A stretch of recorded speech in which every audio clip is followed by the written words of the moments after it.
Hola queridos amigos, sean todos muy bienvenidos a un nuevo episodio de Café con Espiritismo.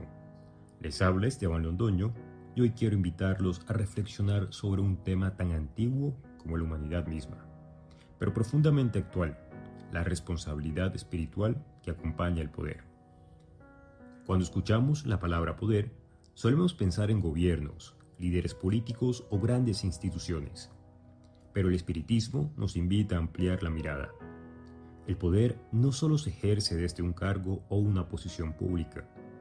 El poder se manifiesta de muchas formas, en la autoridad que tenemos sobre otros, en la influencia de nuestras palabras, en el conocimiento que poseemos, en los recursos que administramos, incluso en el ascendiente emocional que ejercemos sobre quienes nos rodean. Toda forma de poder es, en esencia, una prueba. Allan Kardec nos enseña que nada nos es concedido sin una finalidad educativa, y el poder, sea grande o pequeño, no es un privilegio gratuito, sino una responsabilidad moral.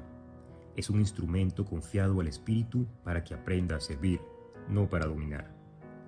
El espíritu Emmanuel, a través de Chico Xavier, nos recuerda con claridad: toda autoridad de la que el hombre se reviste en la tierra es una delegación transitoria de la vida, para ser ejercida en nombre del bien. Cuando olvidamos esto, el poder deja de ser servicio y se transforma en abuso. Y el abuso del poder siempre genera consecuencias, visibles o invisibles, inmediatas o futuras, pero inevitables. Desde la perspectiva espírita, el abuso del poder no se limita a la tiranía política. También ocurre cuando alguien humilla desde una posición de superioridad, cuando manipula conciencias, cuando utiliza el miedo para controlar, cuando se sirve de la ignorancia ajena para beneficio propio, o cuando se impone sin escuchar, sin compasión y sin justicia. Jesús fue muy claro al respecto cuando dijo: el que quiera ser el primero, que sea el servidor de todos. Él mismo, teniendo la mayor autoridad moral que ha conocido la humanidad, nunca se impuso por la fuerza. Su poder era el del amor vivido, el del ejemplo constante, la coherencia absoluta entre la palabra y la acción. Por eso su autoridad no oprimía, liberaba.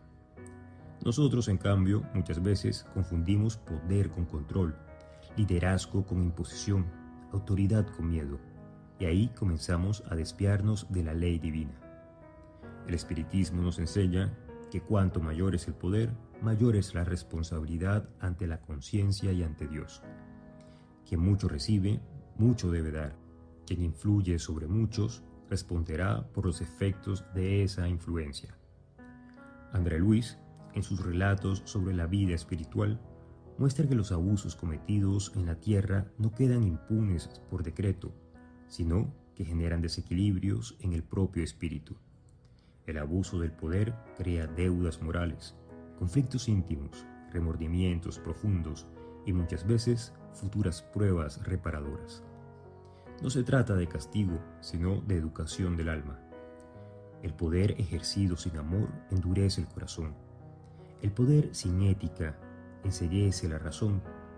El poder sin humildad aísla al espíritu. Por eso, vemos tantos seres que, habiendo tenido autoridad, llegan al mundo espiritual profundamente perturbados, no por lo que hicieron externamente, sino por lo que dejaron de hacer: no amar, no proteger, no servir. Pero el espiritismo no nos habla solo de la consecuencia dolorosa, también nos muestra el otro camino, el poder ejercido con conciencia. Cuando el poder se vive como oportunidad de servir, se convierte en instrumento de crecimiento espiritual. Cuando se usa para proteger al débil, promover la justicia, educar, consolar y construir, el poder eleva al espíritu que lo ejerce y bendice a quienes lo reciben. Todos nosotros, en algún nivel, tenemos poder. Poder sobre nuestras decisiones, poder sobre nuestras palabras, poder sobre nuestros actos. La pregunta que este episodio nos deja no es si tenemos poder, sino cómo lo estamos usando. ¿Para servir o para imponernos? ¿Para construir o para dominar? ¿Para elevar o para humillar? Queridos amigos, el poder pasa, la posición pasa, el cargo pasa, pero la conciencia permanece. Y un día, cuando miremos nuestra propia historia espiritual, no se nos preguntará cuánto poder tuvimos, sino qué hicimos con él. Que podamos aprender a ejercer toda forma de poder con humildad, responsabilidad y amor.